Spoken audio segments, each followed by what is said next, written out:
नमस्कार, स्वागत है आपका जय टीवी भारत में। बढ़ते हैं इस वक्त की खास खबरों की ओर।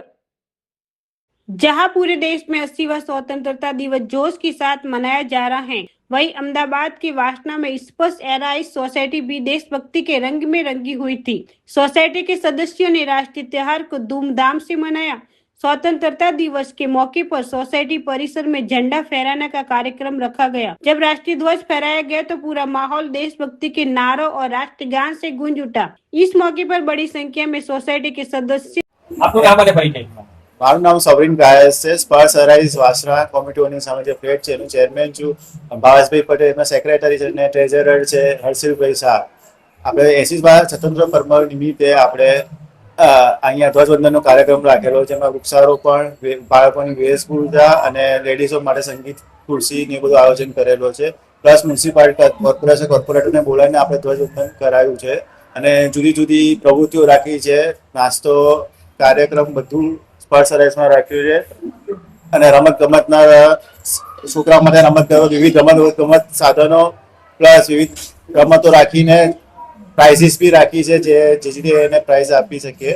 અને સ્પર્શ અરાઇઝમાં આવી રીતે મેમ્બર્સ હળી મળીને રહે છે। અમારે દરેક તહેવારમાં આવી રીતે સાથે ઉજવીએ છીએ અને આ વૃક્ષારોપણ અમે કોર્પોરેટર દ્વારા અને નાના બાળકો દ્વારા કરવામાં આવ્યું છે। આશરે 50 વૃક્ષારોપણ કરવામાં આવ્યા છે।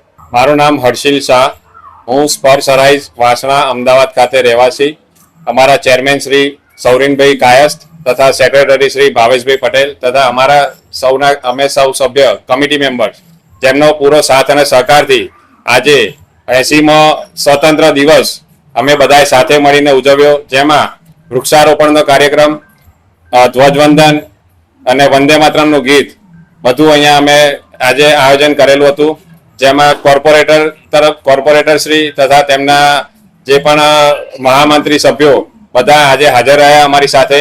એમને ધ્વજવંદન કાર્યક્રમ કર્યો, અમારી સાથે ધ્વજ ફરકાવ્યો અને બધા છોકરાઓ માટે, નાના છોકરાઓ માટે રમતગમતનું આયોજન કરેલ છે તથા વડીલો માટે અને બધા માટે આજે નાસ્તાનો પણ કાર્યક્રમ અહીંયા કરેલ છે।